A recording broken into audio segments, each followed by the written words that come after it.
Hi, I love working in the greenhouse. Last year we had beetles all over our roses, everywhere. So we bought that, the beetle bag with that little smelly thing that you put inside. And it was so funny. We're trying to figure out how to do it. And my husband, Charlie, opened it and the smell, I guess, went all over him. And I have no idea where these beetles came from, but thousands of them. It was like that Hitchcock movie, Birds. Beetles were everywhere, thousands of them everywhere. It made me think about kids and when they're sexually abused and what is it that a kid emanates? There's lots of discussion in science about that. All we know is that once a child has been sexually abused, there's something about that child that makes him or her more susceptible to continued abuse. It's rare that a child is only abused one time. Here's the deal. In order for a child to be abused, there needs to be three things. Somebody needs to have the inclination to abuse, right? The desire to want to abuse a child. Second thing, they need to have a vulnerable child to abuse, and what child isn't, what human being isn't vulnerable? And number three, access, right? Access, the place where that potential offender can abuse a child. That's where our power is, okay? Seriously. So there's nothing that we can do about people who have the inclination to abuse. By the way, it's not like every stranger or every weird Uncle Fred or Aunt Mary.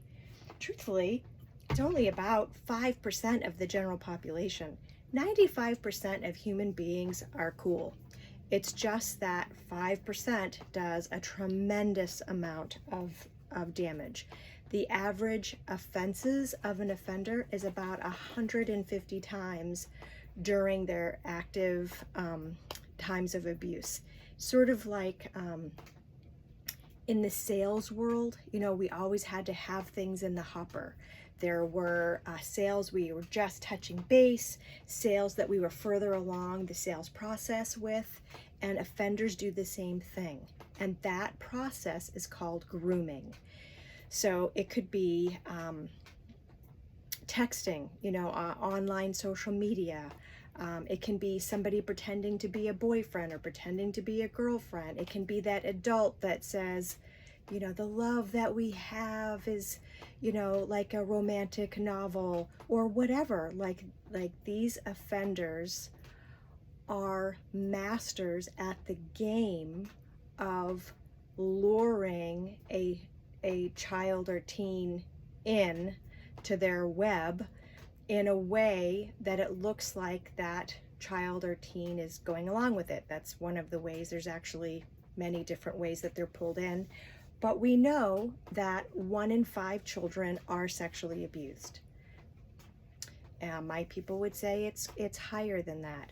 Before COVID, it was already, the Atlantic Journal Scientific Magazine said that child sexual abuse was at a pandemic level before we knew really what that was, before COVID happened. Then during COVID, those numbers just went through the roof. Here's the deal. The Homeland Security Organization does this study every 4 years, and they determine what are the top priorities for the next 4 years. So 2023 happened to be the time when that survey came out for what the priority will be for the next 4 years. And for the first time in our history, child sexual exploitation is number 1, okay? Not everybody that walks around is a bad guy, but not everybody that calls you friend is a good guy. So we know that the vast majority of children who are abused not by stranger danger, right? But by people that they know and trust. What we can do to protect children, there's actually a lot we can do, but one of the things is prevent access. So limiting access of any adult to be alone with any child.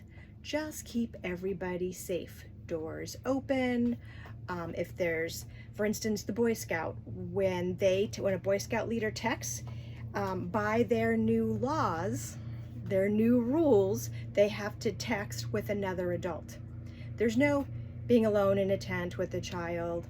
The faith-based organizations who have upgraded their policies and procedures, and you can ask your faith-based organization, have you updated your policies and procedures so that we know how to proceed with keeping people safe under our umbrella of our faith-based operations here? So if you're interested in looking at a template for that, I have a fabulous one that was put together by Shira Berkowitz from Sacred Spaces, from Boz, I'm not going to even try to say his last name, from Grace.net, amazing guy, Billy Graham's grandson, and the world famous Victor Veith with the Zero Abuse Project. Those three attorneys put together, and they're experts in preventing child abuse and education.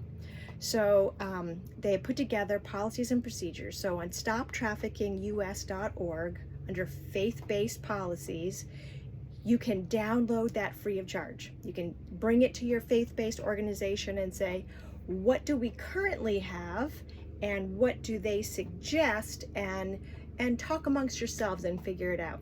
Same thing with daycares, with any groups and organizations. Just check in and see where that's at. And for your family, you guys have to decide what's best for you, but there are lots of cool things like no electronics in the bedroom. If you're going to be online, that there are parental guidelines. And if you want to learn more about technology, we did an amazing conference last October. Yeah, I think it was anyway, so if you go to stoptraffickingus.org and you go to events and you go to undeletable, you'll be able, and scroll down, you'll be able to watch all the videos that we did on technology. We had Homeland Security, we had Allison Faye, who just knocked it out of the park.